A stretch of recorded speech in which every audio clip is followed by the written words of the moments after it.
vazhdon normalisht dhe nuk ka asnjë kolaps prodhimi. Sipas Kekut, njësia bëni parashihet të rikthehet brenda 48 orëve, ndërkohë që po punohet maksimalisht për riktimin në operim edhe të njësive të tjera të termocentralit Kosova A, në ditët në vijem, thuhet ndër të tjera në njoftim.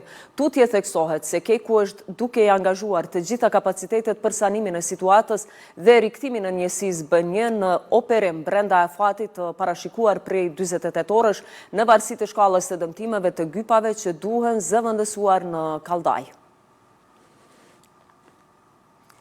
Pas paralajmërimeve të Keskos për mungesë të theksuar të prodhimit të energjisë elektrike që pritet të ndodhë nesër dhe në ditët në vijem, kanë reaguar partitë politike. Kryetari i PDK-s Memli Krasniqi ka thënë se njoftimi se konsumi i brendshëm duhet të mbulohet nga importi është alarm për gjendjen në sektorit të energjisë si pasojë e dështimit të qeverisë Kurti për të garantuar siguri energjetike. Ndërsa deputetja e LDK-s Hykmete Bajrami ka theksuar se sot Kosova ka importuar gjysmën e energjisë që po e shpenzon. Ajo thekson se sa herë që bien bloqet e Kekut ngrihen në këmbë tregtarët e energjisë, veçanërisht Noa dhe Eftja, e Vuk Hamovicit. Ndaj deklaratës së saj ka reaguar deputeti i vetëvendosjes Halil Thaçi. Ai e cilësoi Bajramin si zëdhënëse të Kekut, pasi sipas tij ajo po flet për rënjet e bloqeve të termocentralit, për të cilin vetë sa ishin në pushtet, caktonin data për mbyllje. Ndërkaq kryetari i AK-s Ramush Haradinaj ka thënë se gjendja me energji në vend të kolapsuar si pasojë e politikave të qëllimshme të qeverisë në detyrë, sipas tij nuk është rastësi. Është një kolaps i planifikuar, i diktuar nga direktiva politike dhe i ndikuar nga pazaret e mafisë energjetike.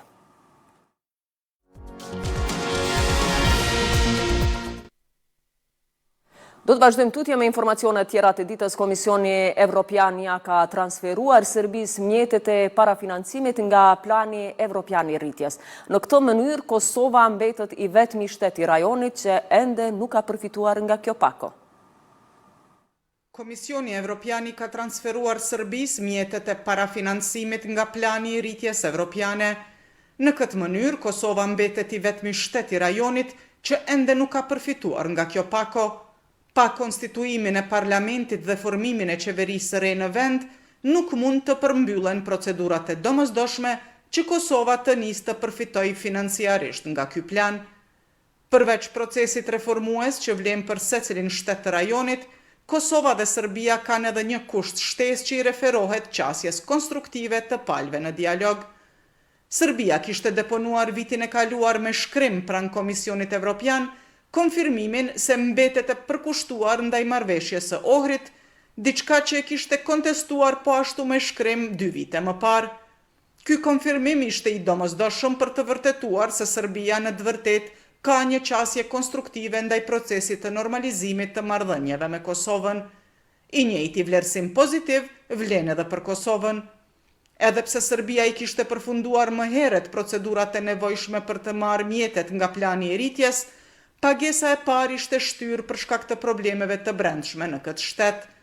Situata u rëndua kur presidenti serb vizitoi Moskën, duke injoruar vërejtjet e Brukselit. Këto zhvillime ishin ndër arsyet për shtyerjen e dërgimit të pagesës së parë, duke u pritur ulja e tensioneve në mënyrë që të mos krijohej përshtypja se po shpërblehej lidershipi serb për kultivimin e marrëdhënieve me Moskën zyrtare. Kryeministri në dorëheqje Albin Kurti ka pritur sot në takime të ndara ambasadorin e Shqipërisë në Kosovë Petrit Malaj dhe atë të Malit e Zi Bernard Çobaj. Gjatë këtyre takimeve është diskutuar për zhvillimet politike në vend, përfshirë procesin e konstituimit të kuvendit dhe formimin e institucioneve. Po ashtu me 2 ambasadorët është diskutuar edhe për thellimin e bashkëpunimit ndërmjet 2 shteteve në fushën e sigurisë, ekonomisë dhe fushat e tjera në kuadër të cilave tashmë po zbatohen marrëveshjet e nënshkruara ndërmjet të 2 vendeve.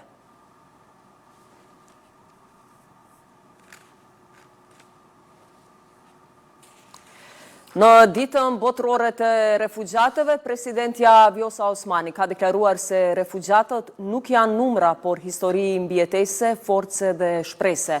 Ajo kujtoi se edhe vet ishte refugjate, njëjtë si shumica dërmuese e popullit të Kosovës, të dëbuar nga shtëpit përmes veprimeve gjenocidale të Miloševićit. Me rastin e 26 vjetorit të çlirimit të Istogut, kryetari i Aleancës për Admerinë e Kosovës Ramush Haradinaj ka kujtuar me krenari këtë ditë historike për qytetin dhe vendin. Në një postim të publikuar në Facebook, Haradinaj ka theksuar rëndësinë e fitores kundër regjimit të Miloševićit dhe ka nderuar sakrificën e dëshmorëve të rënë për liri. Haradinaj ka shprehur mirënjohje të thellë për ndihmën e aleatëve strategjik SBA-s dhe NATO-s, të cilat sipas tij qëndruan pranë popullit të Kosovës në ditët me vendimtare të ekzistencës së tij.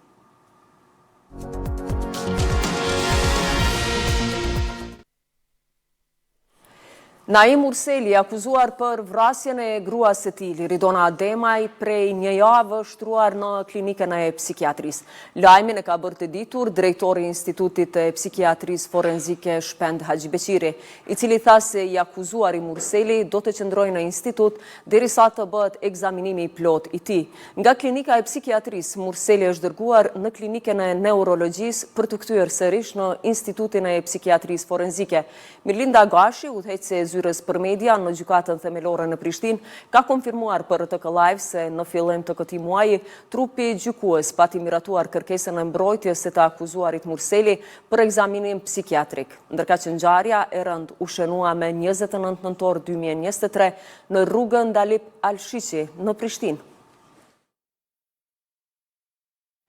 Inspektoriati Policor i Kosovës ka rekomanduar suspendimin e 2 zyrtarëve policor, një nën koloneli dhe një kapiteni policor të drejtorisë rajonale të Pejës në ndyshimin për keqpërdorim të pozitës. IPK-ja ka njoftuar se me 28 maj disa policë në Pejë ishin njoftuar për një aksident dhe kishin shoqëruar me pas në stacionin policor dhe një të dyshuar që nuk ishte i përfshirë në aksident, por që kishte penguar policët gjatë detyrës. Nën koloneli dhe kapiteni policor dyshohet se kishin ndërhyrë duke mos se përcjell rastin për hetim, si dhe nuk e kishin njoftuar prokurorin, gjë që është në kundërshtim me procedurat standarde. Ata i kishin shqiptuar të dyshuarit vetëm një tiketë për kundërvajtje, për prishje të rendit dhe qetësisë publike.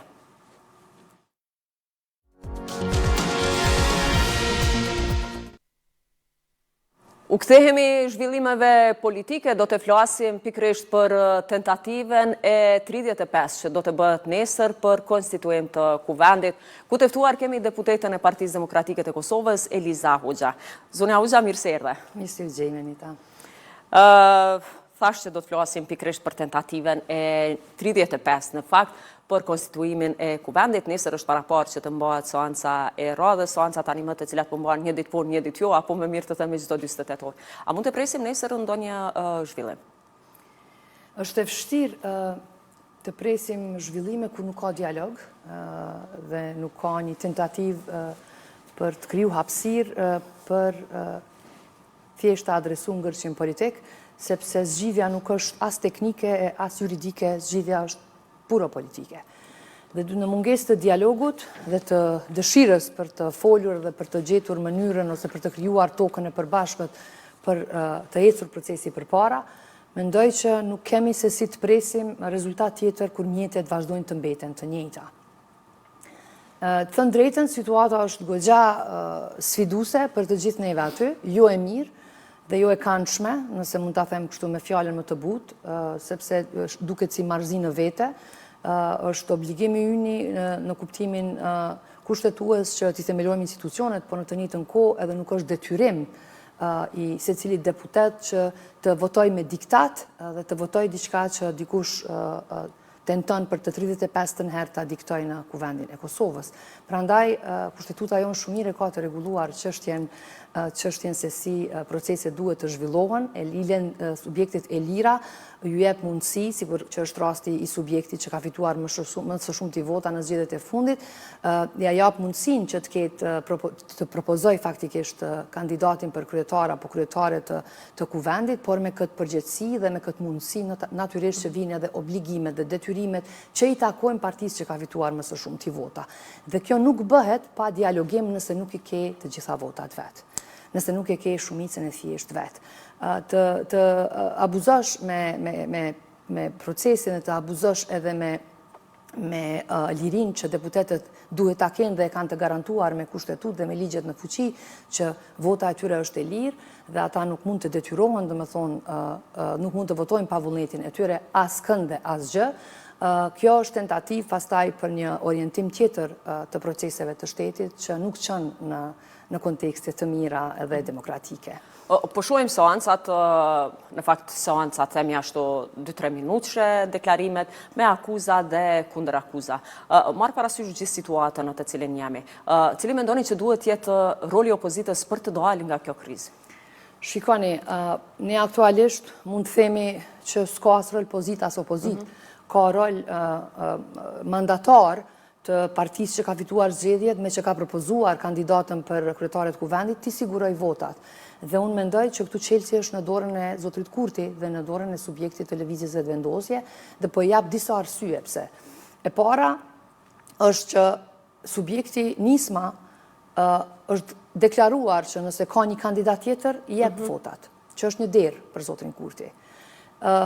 E dyta është kur Alianca për Ardhmërinë e Kosovës ka propozuar, edhe pse nuk i takon, po megjithatë ka dhënë 2 emra alternativ që nëse Zotri Kurti i vën në dispozicion, njërën apo tjetrën, do ta votoj. Në fakt edhe PDK-ja ka kërkuar që të mos janë 8 nga ata që ishin ministra. Po, Zotri Mimli Krasni, që në takimin besoj që ju kujtohet që është mbajtur në kuvend, i ka thënë, do të thonë kokë më kokë Zotrit Kurti, që këdo mund ta vendosësh përveç 8 akterëve apo deputetëve që janë aktualisht të rinj, që kanë qenë në qeverinë e kaluar dhe kanë qenë ministra në mandatin e kaluar, 40 të tjerë, këdo që e vendos, do t'ja japim votat. Prandaj këtu kemi 3 dyer të hapura për mundësi për ta zhbllokuar situatën. Zotri Kurti nuk e bën. Pse nuk e bën? Besoj që ai duhet ketë përgjigje dhe duhet t'jap mundësi që edhe akterët e lëvizjes dhe vendosje, po edhe ai, të reflektojnë.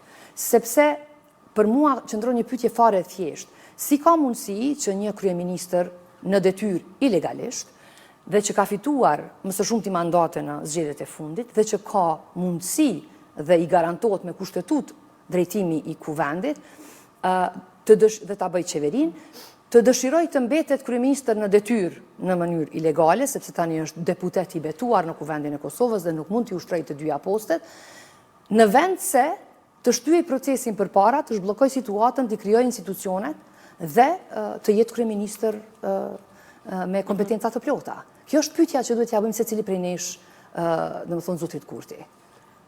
Mirë po tani, po e shohim akuzat më të mëdha që partia fituese bën është tek partitë të tjera, të cilët thonë që në vazhdimsi ata po e bllokojnë procesin, nuk po marrin pjesë në votim, nuk po abstenojnë. Ne po i shohim gjitha këto deklarime të cilat po bëhen, qoftë nga deputetët e partisë fituese dhe deputetët e partive tjera. Marr parasysh gjithë situatën në të cilën jemi. A mund të ketë ndonjë tentativë dialoguese, të paktën që të kemi një kryetar kuvendi dhe të ecë tutja, apo do të vazhdohet kështu në pafundësi? Shikoni, tani procesi ka hyrë në rrugë qore, sepse më nuk po flasim për të zgjedhur kryetarin e kuvendit ose kryetarin, po flasim për një komision i cili komplet si proces është jo ligjor. Dhe subjektet e dikurshme opozitare kanë deponuar kërkesë apo pyetje, më mirë të them, në gjykatën kushtetuese për ta siguruar nëse ky proces është i rregullt, sepse mendoj që po bëhet lojë fjalësh dhe pastaj po ka huti në opinionin publik. Askush nuk thotë se votimi i mbyllur nuk mund të bëhet. Po aq sa votimi i hapur. Por nuk mund të ketë ndryshim të procesit të votimit në një proces që ka filluar me një lloj tjetër të votimit. Sepse seanca konstituive dizajnohet zakonisht me rregulloren e kuvendit në mbledhjen e fundit të kryesisë së dikurshme, ku të gjithë akterët e partive politike vendosin së bashku se si do të jetë skenari i seancës. Dhe skenari i seancës konstituive ka qenë që të ketë votim të hapur. Në proces, Zotri Dehari e ka ndryshuar skenarin në kokë më vete, apo sigurisht në vime me subjektin që ka fituar më së shumti mandate, dhe tani krejt ky proces është mbështjellur me një komision i cili duhet të themelohet për të shkuar procesi përpara në mënyrë të fshehtë. Absurd i llojit të vet, të them të drejtën. Sepse ne nuk hym tani me që kemi deponuar një pyetje dhe ne e dim, nga leximet e rregullorës ti e kupton që është proces jo ligjor, por tani po e presim në kuptimin teknik dhe juridik vërtetësimin e tij. Përgjigje nga ana e gjykatës kushtetuese kanë kaluar më shumë se 5 javë në fakt që kur keni Edhe kjo është absurdiloj vetë, domethënë të pritet që gjykata kushtetuese të diktoj kuvendin, edhe kjo është absurdiloj vetë. Gjykata kushtetuese është aty për të interpretuar kushtetueshmërinë, nuk dikton gjykata kushtetuese, jep mendim për proceset, domethënë juridike në vend, dhe ju jep kohje të caktuar, por nuk dikton sepse është domethënë domen i ndarë dhe nuk interferon në spektrin e institucioneve politik bërëse apo ligjvënëse. Por sidoqoftë, me që insistimi i partisë që ka më së shumti vota dhe që aktualisht vazhdon të mbetet në pushtet, të uzurpuar, ne kemi dërguar si pyetje që të paktën njerëzit që janë juristë të dëshmuar dhe gjykatës, domethënë në petk institucional, të japin verdiktin e tyre se çfarë është ky proces i kontaminuar.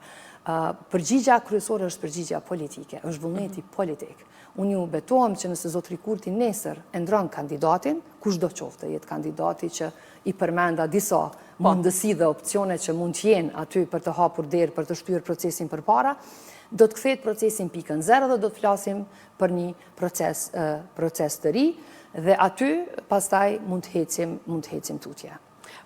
Tash flasim në mënyrë hipotetike nëse gjykata kushtetuese lejon votimin e fshet. A do të merrni pjesë në atë votim? Patëm mbrëmje deklaratë që bëri në një intervistë zoti Abigjiku, i cili tha se do të marrin pjesë në votim dhe atë vot do e tregojnë nga kamera. Do të thotë që kamera do të jenë si dëshmitare vërtetësisë asaj se si do të votojë ky subjekt. Tani ju keni diskutuar këtë çështje? Jo, nuk e kemi diskutuar sepse ta them të drejtën, po flas kështu më shumë në kuptim njerëzor se sa në kuptim teknik dhe juridik. Askush nuk thot se votimi i fshet është i përjashtuar, por në këtë proces nuk mund të ndodhin dy lloj votimesh. Kjo është çështja. Dhe njerëzit po luajnë me fjalë duke thënë se aktvendimi i gjykatës kushtetuese të 2014-s dikur ka thënë që mund të ketë votim fshet, mund të ketë sepse rregulloria e thot, por duhet të dizajnohet se si është procesi në fillim. Dhe nëse nis me një lloj votimi, nuk mund të bëhet të ndryshohet rrugës se s'po m'pëlqen, s'po m'bjen tamam dhe ta ndryshoj rrugës. Tani edhe kjo, çështja që ne po supozoj se do hynim në një proces të votimit të mbyllur dhe t'i tregojmë votat, edhe kjo është, domethënë, pastaj cënim i aspektit ligjor edhe nëse është votimi i mbyllur, do të jetë votimi i mbyllur, apo kupton? Po. Ne s'po flasim. Për atë edhe bëhet në fakt. Po, por ku është poenta në fund fare që i pari i kuvendit të Kosovës, aty ku jepet llogaria, dhe ku kërkohet llogaria nga të gjithë aktorët qeveritar, të bëhet në mënyrë të fshehtë. Për mua është e pa kuptim, sa them të drejtën. Tani situata në kuvend dhe zhvillimet e tjera politike sikur po i mban peng themi ashtu gjitha zhvillimet tjera që po ndodhin. Sot në fakt Bashkimi Evropian ka nisur ndarjen e mjeteve të para për Serbinë për planin e rritjes. Kemi qenë në një pako, Kosova ende nuk ka marrë asnjë mjet si pasojë e asaj që nuk ka të konsoliduar atë formuara ndër institucionet e saj. A mendoni që dhe kjo pak a shumë po sjell pengesa në ecjen tutje të proceseve të cilat janë të rëndësishme për vendin?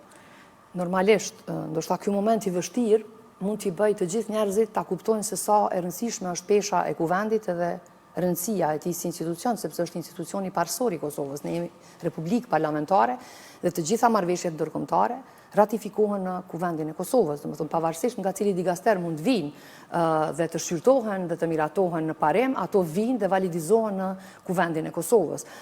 Gjithsesi, mos të harojmë që edhe po të kishte kuvend në shumë procese, edhe në raport me BE-n, edhe në raport me aktorët e tjerë ndërkombëtar, ne kemi penalizime sepse vazhdojmë të mbetemi në sankcione.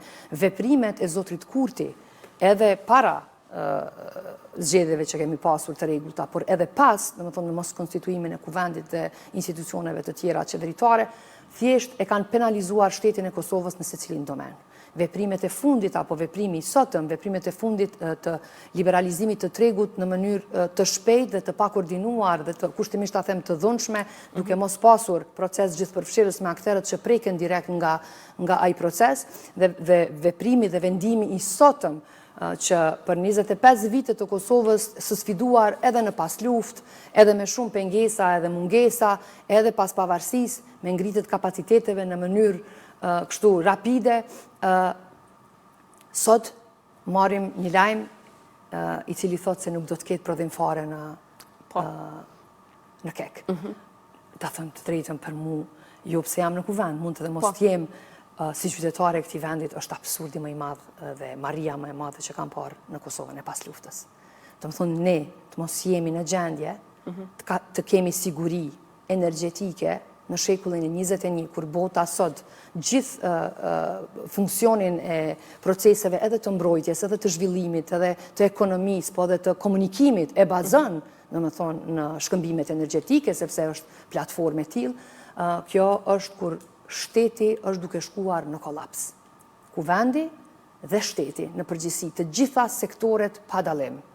Dhe kjo e prek qytetarin në të gjitha format, e varfëron shtetin në të gjitha format, dhe kjo krijon mundësi për zotrin Kurti të nënshtroj, kushtimisht ta them të gjithë, se nënshtrimi nuk është vetëm pushtim në kuptimin fizik të një akteri të huaj, nënshtrimi nënkupton kur ti je i pamundur, ki pamundësi ta sigurosh jetën tënde dhe të kesh integritet dhe dignitet për ta realizuar nevojën tënde edhe si familje, edhe si individ, edhe si shoqëri.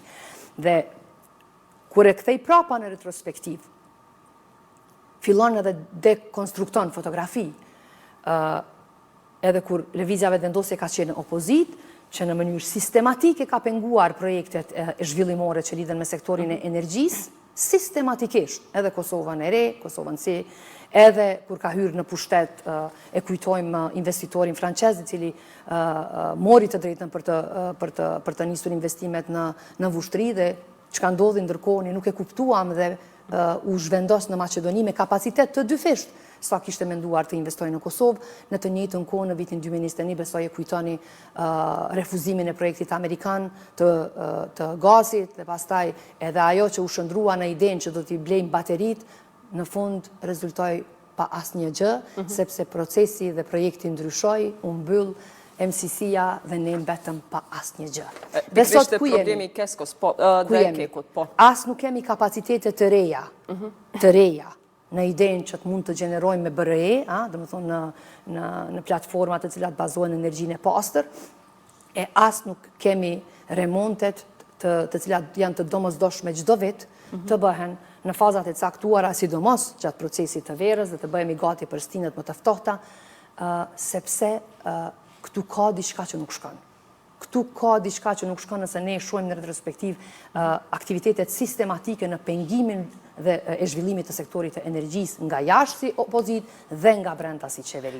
Mos flas tani për to kompanit fantome që i shohime, që diskutojme, që nuk dihet se ku shkojnë milionat e procesit të blerjeve në treg. Pikërisht të këto probleme, do të thotë që problemet me të cilat përballen të gjithë. Ne patëm një njoftim të Kekut, i cili tha që ka mungesë të theksuar të prodhimit të energjisë elektrike në vende që pritet reduktime në ditët në vijim, nesër dhe ditëve në vijim. Me njëherë pasaj patëm një reagim të Kekut, i cili thotë që është në prodhim vetëm atreshje, mirë po që nuk ka kolaps energjetik. Tash marr parasysh funksionimin e Kekut dhe Keskos. Ka një mos funksionim mes tyre, apo çka po ndodh me gjithë këto deklaratat, themi ashtu kundërthanëse? Kjo të pyetje duhet me ja drejtu qeverisë në detyrë. Patjetër që kemi provu të kemi edhe në të gjitha sektoret. Zyrtarët e qeverisë, në këtë rast Ministria e Ekonomisë. Fare, Ministria Rizvanolli duhet të dalë para kamerave dhe të jap dorëheqje. Kjo është procesi më i marrë dhe më i frikshëm që ka ndodhur në Kosovën e pas luftës. A je kjo që nuk ka koordinim mes këtyre të dyja, në fakt? Unë nuk jam këtu të flas për koordinime, sepse nuk më takon mua të flas, por unë si qytetare dhe si dikush që është pjesë e institucionit kërkoj llogari. Dhe këtë moment kërkoj llogari në studion e tuaj këtu, sepse nuk kemi mundësi të kërkojmë llogari në kuvendin e Kosovës. Dhe ndoshta kjo është qëllimshëm duke ndodhur, sepse në një rast të tillë do të kishte komision hetimor. Dhe do të përdorëshin mekanizma tjerë parlamentar për ta hulumtuar çështjen. Zotën edhe kemi pasur disa herë komisione hetimore në sektorin e energjisë dhe gjetjet kanë qenë të jashtëzakonshme, një proces i cili ka përfunduar me persona që edhe sot mbahen në burg, si Nagip Krasniqi dhe të tjerët. Por më besoni, thjesht shikoni me qetësi të gjithë parametrat ekonomik, shikoni me qetësi të gjithë parametrat e lëvizshmërisë së njerëzve, në më thonë migrimet që bëhen këto vitet e fundit, shikoni me qetësi, në më thonë rritjen e çmimeve si pasojë gjithë shkaje dhe pasojë edhe e sektorit të energjisë dhe shtrenjtimit të rrymës sa herë këto 2 vitet e fundit radhazi, dhe kuptojeni se çka nënkupton qeverisja. Qeverisja nënkupton marrja vendimeve për të përmirësuar kualitetin e jetës së njerëzve. Është fare pak e rëndësishme se cila parti është në pushtet, sepse edhe unë kur dalë prej kuvendit, të gjitha ato vendime më prekin edhe mua si qytetare. Dhe këto janë rezultatet. Rezultatet e një qeverisje të tillë, tash gati se 5 vjetë, sepse veç jemi në vitin e 5, janë këto. Vendi ka shkuar në të poshtë në çdo sektor. Dhe është koha të reflektojmë. Pse ndodh kjo? A është e qëllimshme? Sidomos nga një kryeministër që vjen nga sektori i energjisë. Unë e kam pasur aty në fakultet, zotrin Kurti, kur kam studiuar në vitet e 90-ta. Ai nga sektori i energjisë vjen. Filteri, bojleri, ju kujtohen ato rimat që i bënte në kuvend. Çka po ndodh sot? Atëherë nëse ky njeri, si ekspert, ta them kushtimisht i kësaj fushë, e sjell vendin në kësaj lloj kollapsi, për çfarë po flasim neve? A është e qëllimshme? Kjo është pyetja që duhet t'ja bëjmë. Po, pasi që nuk u lejohet në fakt debat parlamentar në kuvend, sepse seancat, takimet në kuvend po i shohim në mënyrën se si po shkojnë, cili mendoni që duhet të jetë reagimi në rast se në të vërtetë kemi një situatë të tillë? E para punës, ne duhet fillojmë të reagojmë në forma ndryshme sepse kjo më nuk ka kuptim. Institucionet është mirë të themelohen sa më shpejt që është e mundshme, sepse njerëzit na kanë votuar për t'i krijuar institucionet. E dyta, kuptojeni që ne po hymë në një proces edhe të zgjedhjeve lokale. Tani apo shkohet drejt asaj që të kemi edhe zgjedhje parlamentare. Po nuk mund të ketë, nuk mund të ketë, nuk mund ti Dihem procedurat e qarta që duhet të bëhet kryetari i kuvendit. Të tempuara në të njëjtën kohë, nuk mundesh, edhe nuk do duhej, sepse kjo e shkatron procesin. Ju e dini që në një proces zgjedhor të thjeshtë të nivelit qendror, ne pritëm 2 muaj gati për numërimin e votave dhe rezultatet finale. A thua ç'a do bëhej? Domethënë çfarë kaosi do kishim nëse do kishim proces në 3 lloj listash që duhet i kemi në 2 procese zgjedhore. Por kjo është fare pak e rëndësishme. Çka është e rëndësishme është se buxheti i këtij vitit duhet të propozohet në nëntor dhe të kalojë më së largu në dhjetor. Kush do ta bëjë atë? Buxhetin e miraton kuvendi i Kosovës. Nuk do hymë në një vit tjetër pa buxhet dhe pa asgjë. Për mua kjo është pikpyetja më e madhe. Ku po e çon Kosovën zotri Kurti? Ku është qëllimi i tij? Ka fituar zgjedhjet, e ka mandatin për ta bërë edhe kryetarin e kuvendit edhe qeverinë. Pse nuk e bën? Cili është qëllimi? Cila është arsyeja? Dhe cila është kënaqësia që të qëndrosh ilegalisht kryeministër në detyrë dhe mos të bëhesh kryeministër i një raundi të ri, domethënë për herë të tretë në legislaturën e ri. Këto janë pyetjet që duhemi me ja bë dhe zotrit Kurti, jo vetëm si ligjvënës, po edhe si qytetar. Ku është duke na çuar? Prandaj mekanizma duhet i përdorim të gjithë. Besoj që nëse nesër sprodhohet rrymë, nëse do të kemi probleme me rrymë, do të dalim në rrugë, do të jemi në rrugë. Do të kërkojmë llogaridhënie në forma të tjera, nuk mundet më kështu. Nuk mundet më kështu. Ne po i shohim aferat. Çdo ditë aktorët e qeverisë në detyrë më shumë janë në prokurori, se sa që vinë në kuvende në qeveri, sepse ka shumë lëndë të hapura në proces. Ka shumë tendera të cilat i te i kalojnë edhe shumat si ta them, listimeve buxhetore që janë miratuar në kuvendin e Kosovës, edhe në dikasteret e ministrive përkatëse, dhe jashtë kompetencave të një qeverie në detyrë e cila i ka kompetencat e limituara. Pra ka abuzime në shtresime të ndryshme. Përbes, po përjashtoj llogën partijake, unë nuk e kuptoj cili është qëllimi i zotrit Kurti. Gjithë këto shkelje, vetëm shihni, domethënë, raportin e auditorit për vitin e kaluar, për vitin 2024, dhe kuptoni që në çdo dikaster, më thonë, ka tejkalime buxhetore, ka shkelje, ka aparatë të shpenzuara për çështje të cilat nuk janë menduar fare, ka njerëz të cilët janë vendosur në pozitat 4 vite si ushtrues detyre, ligji e lejon vetëm deri në 12 muaj. Domethënë, enorme janë shkeljet në secilin dikaster, llogari zero. Zero, sepse nuk ka kuvend. Unë falenderoj shumë Eliza që ishe sot, presim të shohim zhvillime tutje, seancën e nesërme, po ashtu nëse do të keq zhvillim apo jo dhe më pas se si do të veprohet me çështjen e kuvendit. Faleminderit shumë për kohën. Të falenderoj shumë.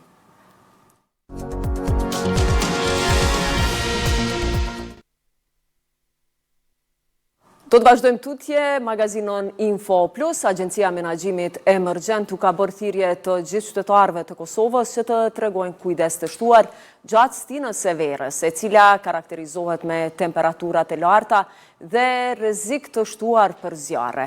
Po ashtu kërkohet që të jenë të vëmendshëm dhe të kujdesshëm pikërisht për shkak se kjo mund të sjellë probleme të mëdha të zjarrvënies së qëllimshme. Pikërisht për këtë çështje dhe për probleme të tjera do të diskutojmë me Genc Metaj, drejtor në Agjencinë për Menaxhimin e Emergjencave. Zoti Metaj, mirë se erdhe. Do doja të nisja këtë bisedë pikërisht me apelin të cilin keni bërë dje, në fakt ku keni kërkuar nga qytetarët që të kenë kujdes dhe të mos ndezin zjarre në pyje, në fusha dhe në hapësira të tjera. Pikërisht për faktin se tani jemi në stinën e verës dhe temperaturat janë më të larta dhe ndikohet me lehtë edhe në këtë aspekt. Faleminderit për ftesën. Agjencia e Menaxhimit Emergjent në kuadër të fushata vetëdijsuese do vazhdimisht ne angazhohemi për vetëdijsimin e publikut, vetëdijsimin e qytetarëve, që të angazhohen në masat parandaluese për mos shkaktimin e dëmeve, por në këtë rast me qenë se dhe po ngritin temperaturat, do të thotë jemi fokusuar që me bë vetëdijsimin për parandalimin e zjarreve. Do të thonë kjo fushat ka fillu qysh në mars, mirë po tani e kemi intensifikuar edhe veprimet, të cilat i kemi ndërmarrë, domethënë të gjithë zjarrfikësit në nivel të vendit janë të mobilizuar dhe do të vazhdojnë me patrullime, jo vetëm me prit, domethënë momentin kur të ndodhë zjarri, por edhe me patrullime, por njëkohësisht jemi edhe me policinë e Kosovës në ngushtë të lidhur dhe kemi një bashkëpunim ku do të veprojmë së bashku në parandalim. Do të thotë sepse zjarret që ndodhin, situatat që paraqiten shkaktojnë rrezik të përgjithshëm të pronës pasurisë qytetarëve, por e kemi cekë dhe do të prapë me ritheksu sepse këto vepra janë të dënuara me ligj. Dhe kryesit do të sjellën para ligjit, para drejtësisë. Pikërisht janë të dënuara me ligj. Ne kemi parë zjarret të cilat ndodhin rëndom në zonat malore dhe tash sa janë dënimet për zjarrvënësit e qëllimshëm. Po, dënimet janë edhe me gjoba, por edhe me burgim. Më thonë, saktësisht nuk e kam informacion se sa janë dënimet, mirë po dënimet do më thonë variojnë nga gjobat, nga vrejtjet, por edhe me, do më thonë, mund të shkojnë edhe dënimet me burgim. Ka pasur, nëse flasim për vitin e kaluar, apo nëse keni statistika dhe për vitet e mëparshme, cilat kanë qenë periudat kur më shumë ti ka pasur raste të identifikimit të personave të tillë? Në pranverë, unë kam marrë mandatin në tetor të vitit kaluar dhe situata më kritike ka qenë në mars të vitit 2025.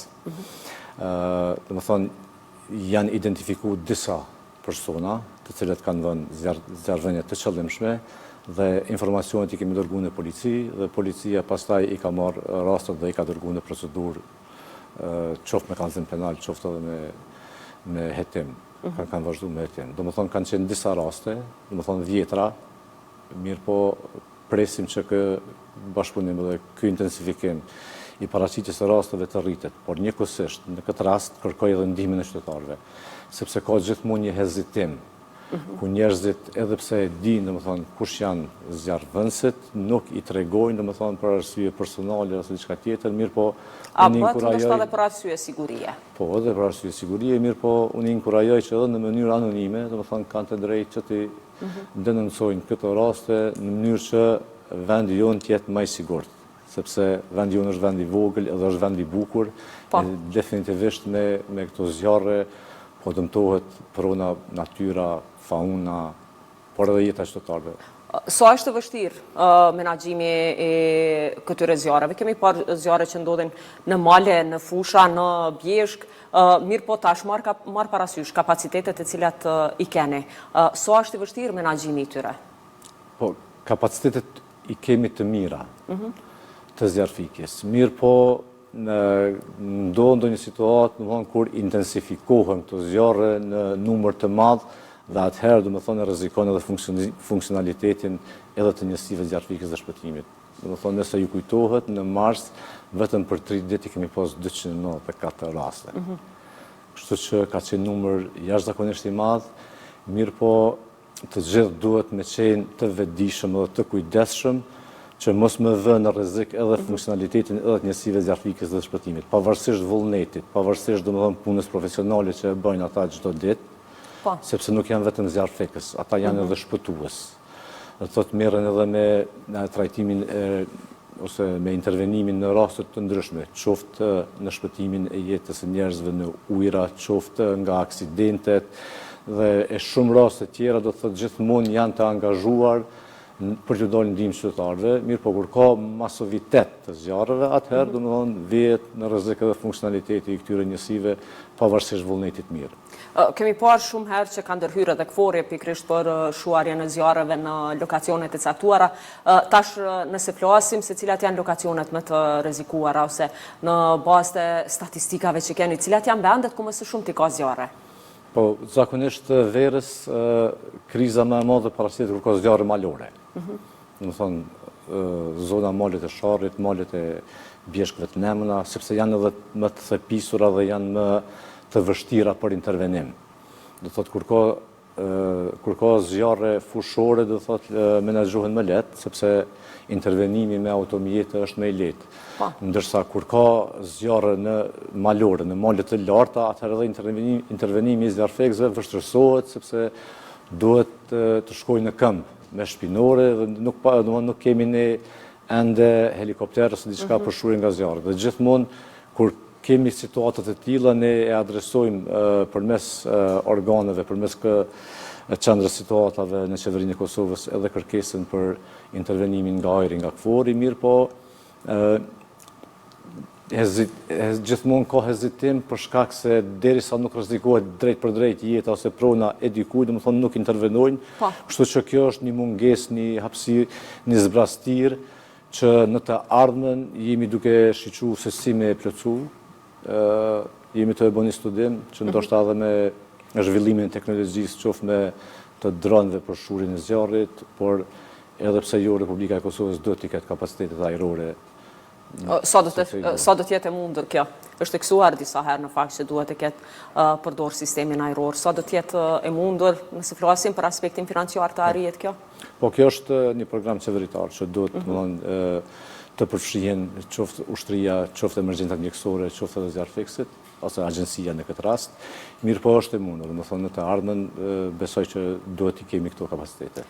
Do të flasim pak për bashkëpunimin. Sa keni bashkëpunim me vendet e rajonit në këtë rast me Shqipërinë dhe Malin e Zi, të cilat pothuajse ballafaqohen me problemet e njëjta të zjarreve, ashtu siç ballafaqohem edhe ne? Ne kemi një bashkëpunim ndërkombëtar shumë të mirë, domethënë edhe me mekanizmin evropian të mbrojtjes civile, domethënë jemi edhe përfitues të disa projekteve nga Bashkimi Evropian. Mirë po edhe në aspektin bilateral kemi marrëdhënie shumë të mira edhe me vendet e rajonit, me vendet fshinje, mirë po edhe përtej rajonit, po sa i përket Shqipërisë dhe Malit Zi kemi raporte shumë të mira, kemi pasur edhe ushtrimet e përbashkëta, mirë po edhe e kemi një kujdes të shtuar te zjarret malore, do thotë sepse emergjencat ose zjarret nuk njohin kufi. Kështu që kam qenë në vizitë edhe në Shqipëri edhe në Malë të Zi dhe kemi koordinuar disa aktivitete, veprime se si të reagojmë në rast të shfaqjes së këtyre situatave. Mirë po, jemi të përfitues edhe të një programi të sistemit të paralajmërimit të hershëm që kemi instaluar së bashku me Malin e Zi dhe Shqipërinë, i cili quhet NFES. Dhe kështu që kemi domethënë edhe koordinimin digjital, por në njëjtën kohë domethënë edhe koordinimin fizik me ta. Sigurisht që agjencia ka edhe çështje të tjera, po ashtu është problemi i mbrojtjes së pyjeve, është problemi që përfshin po ashtu nga zjarrvënia, është edhe ndotja e ajrit dhe çështjet e tjera. Sa ka specifika kjo çështje? Po definitivisht, do të thonë që ne si agjencion identifikohemi më shumë si zjarrfekës. Po. Sepse situata e tillë, do të thonë rastet e zjarreve janë ato të cilat e vejnë më shumë në pa agjensi. I bie kjo që pranvera dhe vera që kanë më shumë punë për ju. Më shumë punë. Mirë po, agjencia e menaxhimit emergjent është agjencion kryesor në nivel shtetëror, është koordinuesi kryesor i emergjencave. Do thotë misioni jonë është udhëheqja e përpjekjeve shtetërore në parandalim, gatishmëri, reagim dhe rimëkëmbje. Do thotë agjencia si fushveprim nuk e ka vetëm zjarrfikin. Zjarrfikja është vetëm një komponent.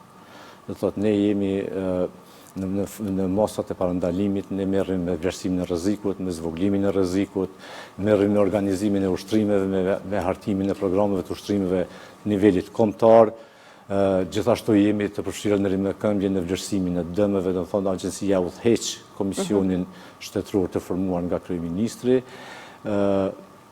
Ka shumë aktivitete që agjencia, nuk është e mundur do të thotë një ndërtim u bë në Republikën e Kosovës pa ju dhënë pëlqimi nga agjencia menaxhimit emergjent, kryesisht për mosat e mbrojtjes nga zjarri. Do thotë çdo objekt që ndërtohet duhet me pas një vlerësim, një pëlqim nga agjencia menaxhimit emergjent.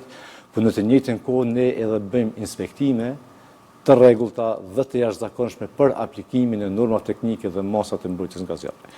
Do thotë, kështu që pavarësisht imazhit që është kriju, do të thotë se agjencia merret vetëm me zjarri, jo, zjarrfikësit janë një komponent i joni, janë stafi i agjencisë, por që janë në menaxhim ende nga agjencia dhe niveli komunal. Agjencia në menaxhimin e fatkeqësive angazhohet kur një emergjencë, një rast emergjent i tejkalon mosat e nivelit lokal. Për shembull, nëse një rast, një zjarr, shfaqet në një komunë, do thotë secila komunë ka një departament për emergjenca dhe siguri, të cilët janë të obliguar së bashku me zjarrfikësit për me menaxhu situatën. Në momentin që tejkalon për mosat e një komune dhe kërkohet ndihma nga një autoritet tjetër ose nga një komunë tjetër, atëherë agjencioni e merr, domethënë komandën, e merr drejtimin e operacionit dhe përballjen me emergjenca. Zoti Metaj, unë ju falenderoj shumë për kohën dhe për intervistën dhe uroj të ketë sa me pak zjarre. Faleminderit. Respekt.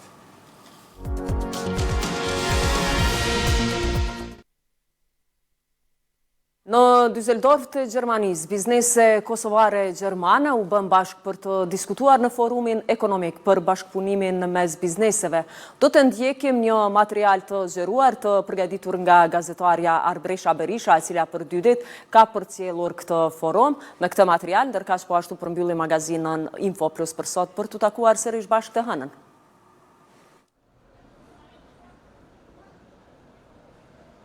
Düsseldorfi i Gjermanisë për 2 ditë me radhë bëri bashkë përfaqësues të bizneseve kosovare dhe atyre në shtetin gjerman. Më 12 dhe 13 qershor në organizimin e konsulatës së Kosovës në Düsseldorf dhe Unionit të bizneseve shqiptare në Gjermani, u mbajt forumi ekonomik. Ky forum u bë urrëlidhës për bashkëpunim mes bizneseve. Potencialet tona janë shumë të larta, sidomos në disa sektor, dhe kjo po vërtetohet edhe po konfirmohet edhe nga pjesëmarrësit këtu, edhe nga Gjerman, po edhe nga të tjerë. Shërbimet e teknologjisë informative dhe shumë sektor të tjerë në Kosovë ofrojnë një potencial të jashtëzakonshëm. Andaj ka edhe interesim. Sigurisht ky interesim, ky platformë u ofron atyre më shumë informata dhe i bën më afër atyre potencialeve që janë në Kosovë, dhe kështu ne shohim këtë si mundësi shumë të mirë që këtë interesim ta konkretizojmë edhe me një bashkëpunim eventual. Ne ishim mbi 80 biznese, mesin e tyre disa për bizneseve shumë të fuqishme gjermane, dhe kështu po shpresojmë që këto edhe konkretizohen edhe vazhdojmë më tutje. Ne do jemi këtu gjithherë ti facilitojmë këto platforma në interes të bashkëpunimit të bizneseve të NRV-s në këtë rast ku edhe jemi edhe Kosovës. Unioni i bizneseve shqiptare gjermane është një platformë funksionale për jetëzim, bashkëpunim dhe orientim të bizneseve shqiptare, duke krijuar ura besimi dhe mundësish konkrete ndërmjet sektorëve privat në trojët shqiptare dhe në Gjermani. Sot, gjithashtu Kosova nuk është vetëm një treg që premton, por është një partner real që ofron produkte dhe shërbime të cilat kanë cilësi dhe standarde evropiane të gatshme për të konkuruar në tregjet e zhvilluara sikur tregu gjerman. Prandaj, sot është një mundësi e mirë që të krijojmë bashkëpunim dhe lidhje ndërmjet bizneseve shqiptare në Gjermani dhe bizneseve shqiptare dhe të tjera nga Kosova që të krijojnë lidhje bashkëpunimi dhe marrëveshje afatgjata. Unioni i bizneseve shqiptare gjermane ka degën e vetë në Kosovë, cila udhëheqet nga kryetari zoti Jusaj, dhe gjithashtu kjo degë dhe zyra e Unionit bizneseve shqiptare në Prishtinë është zyra juaj. Të pranishëm në forum ishin edhe përfaqësues të institucioneve kosovare, të cilët thanë se Kosova është vendi i përshtatshëm për të bërë biznes. Gjermania dhe Zvicra janë dy vende të Bashkimit Evropian që kanë potencialin më të madh edhe ekonomik, por njëkohësisht edhe prezencës së mërgatës edhe rrjedhimisht të atyre që afarojnë në aspektin ekonomik. Çështje tjera që çdo herë vlen të theksohet posaçërisht partnerëve tonë, miqve që potencialisht mundin të bindin për më shumë me pas përfaqësi ose investime direkte në Republikën e Kosovës, është se normat tatimore në Kosovë janë shumë favorshme për bërjen biznes. Përveç normave tatimore është edhe çështja e kostos operacionale për secilin biznes që vepron. Nëse e përkthejmë këtë në rrafshin e një shembulli konkret, një kompani që funksionon ose aferon qoftë një mërgjimtari ose një afaristi ose potencialisht një partneri gjerman, krimin i një njësie ose një përfaqësie për të njëjtin biznes që operon për vendet e Bashkimit Evropian, i ul në mënyrë të ndjeshme kostot operacionale dhe ka avantazhe tjera, sikurse është ta zonë fuqia e punëtorëve ose do thotë teknologjia posaçërisht e gjenerave të reja, për shkak se asnjëherë nuk duhet me harru që njëri prej elementeve ose potenciale për zhvillimin ekonomik të vendit është resurset humane. Nga Agjencia për Investime dhe Përkrahjen e Ndërmarrjeve thanë se përkrahja ndaj bizneseve kosovare është rritur. Si Kiesa, vetëm vitin e kalum kemi mbështetur 308 kompani të ndryshme, prodhuese dhe përpunuse, përfshirë këto nga sektori shërbimeve, teknologji informative dhe aktivitetet e turizmit, janë mbështetur me grant skema direkte. Derisa janë mbështetur afër 200 kompani të ndryshme në rreth 20 panajire të ndryshme ndërkombëtare evropiane për shumë sektor të ndryshëm. Pra, në total afër 500 biznese të ndryshme vetëm vitin e kalum janë mbështetur nga Kosova, edhe me grant skema, edhe me panajire. E kur flasim për panajire, ose nëse shkojmë për tej panajire dhe flasim për aktivitetet e ndryshme ndërkombëtare, ato janë afër 30 aktivitetet e ndryshme ndërkombëtare kur konsiderohen edhe forumet ekonomike, takimet B2B, sesionet informuese, panajir, pra janë deri në 30 aktivitete. Edhe rrjedhimisht kemi rritur buxhetin dukshëm për këtë pjesën e panajirëve, janë së paku 1.3-1.4 milion dhe sipas nevojës mund të rrisim edhe më shumë, por këto janë për panajire. Pjesa tjetër janë për mbështetjen e grant skemave, kompanive përmes grant skemave direkte. E theksova vitin e kalum 7.3 milion euro janë mbështetur këto rreth 500 kompani, ndërsa këtë vit përfshirjen e donatorët kemi rritit buxhetin në 9.3 milion, dhe gjitha këto 9.3 milion janë të shpërndara të dedikuar për mbështetje të sektorit privat. Nga këto, së paku 1.4 milion euro janë për pjesën e panajirëve dhe aktiviteteve të ndryshme ndërkombëtare, që këtë vit planifikojmë së paku 15 panajire të mundsojmë kompanive kosovare të marrin pjesë. Pronar shqiptar të bizneseve në Gjermani ndanë përvojat e tyre në të bërit biznes. Dëshiroj që ju kompanit më të reja që mos pritoni ose mos frigoni të nisni ato idejet e tuja që ka i keni të shitin kalkulim në fazën e ditë edhe mandej të dilni të treta. Mund të llogaritni ne disa këtu jemi shumë, një numër e shoh si do kolegët e mi e tjerë, që bëjmë biznes pej viteve 90 apo 80 disa të nërta, e kënena, paramendojnë një farë vështirësi kemi pas në atë kohë të bëjsh biznes. Qoftë në Maqedoni, se unë e di se jam i Maqedonisë, megjithëse kufit neve nuk na dallojnë, qoftë i Kosovës, do të thotë vështirësi, po idejet, apo dëshira, apo qëllimi i cakut ku do të mërin, nuk ka pas forcë të randale. Për ato, edhe ju, do të thotë, mos ju frigoni, duhet përpara ti besoni vetes, edhe ta bëjni qatë punë qka e doni. Punën qka nuk e doni, ma mirë mos e nisë ose me dimene, se ati nuk do ketë sukses. Për ato ti bëjmë punët ata që e duhet. Do të thotë, Kosovës edhe viseve tona i duhet sot ekonomia. Ekonomia e mirë e drejton shumë shpejt edhe politikën. E më këtë rast u bë thirrje që sa më shumë të investohet në vendlindje. Këtu janë gjitha fushat kuptohet ma me pesh është fushat ndërtimtarisë, informatikës gjithsesi, tash ka filluar edhe fusha informatikës jetë shumë aktive, edhe sidova me shumë firma këtu që janë prezente, informatikës, po dhe tregtisë kuptohet shërbimeve ndryshme, dhe financiare, po dhe kontabilitetit, edhe tregtare gjithsesi, tregtare shumë është aktive këtu. Këtu në Gjermani, firma që kanë pronar shqiptar, po dhe Gjerman kuptohet, handikepi kryesor i tyre është që nuk e njohin legjislaturën në Kosovë. Formën se çysh mundën me implementu afarizmin e tyre atje, çka i pret. Prandaj ne kena kriju edhe atje kemi zyrën në Prishtinë, zyrën e Union Biznes Shqiptare Gjermane në Prishtinë, e cila i lidh çto tema edhe jap mundësinë më lehtë që me hap derën e informimit, po edhe të vendosjes të afarezëve prej Gjermanisë edhe startimit do të biznesit tyre atje ose anasjelltas. Pas fjalimeve, përmes këtij ekrani, bizneset patën mundësinë që të ndajnë më shumë informacione rreth fushë veprimtarisë së tyre.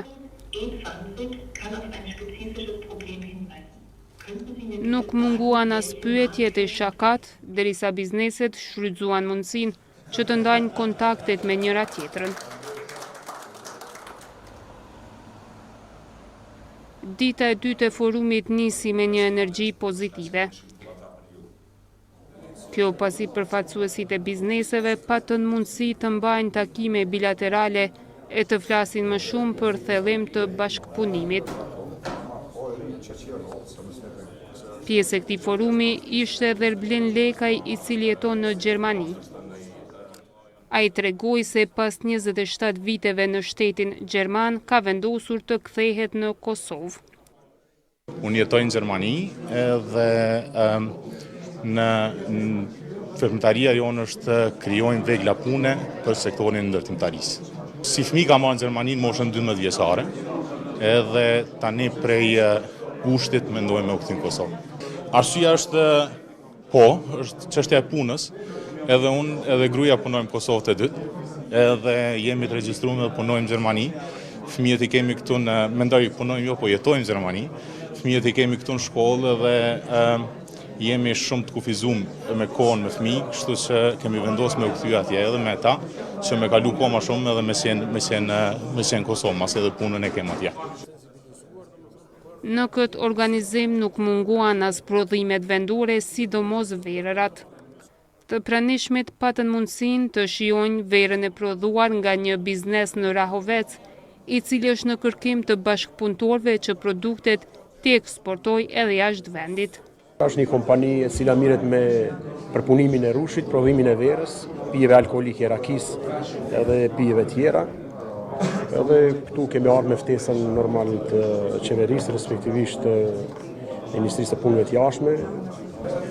Sigurisht që përveç që është e rëndësishme, është jetike, sepse ne vazhdimisht punojmë që të përgatitemi, që të kalojmë në nivele sa më të larta. Domethënë, ky është një standard, mendoj standard i mirë, që secila kompani nga Kosova, domethënë përpos tregut vendor, ta synojë edhe tregun evropian, pse jo edhe më gjerë. Forumet të këtilla janë, thash përsërit edhe një herë, jetike për neve, pasi që tani në këtë faza ku jemi neve, na duhet domethënë që punën tonë, mundin tonë, cilësinë tonë ta plotësojmë në Evropë dhe t'i dëshmojmë edhe Evropës, edhe tregjeve tjera se ne jemi të gatshëm në çdo aspekt, si në aspektin cilësor, në aspektin e shërbimeve dhe çdo gjë që të eksportojmë, edhe mendoj se jemi konkurrent të denjë në fushën tonë, unë flas për kompaninë tonë, ne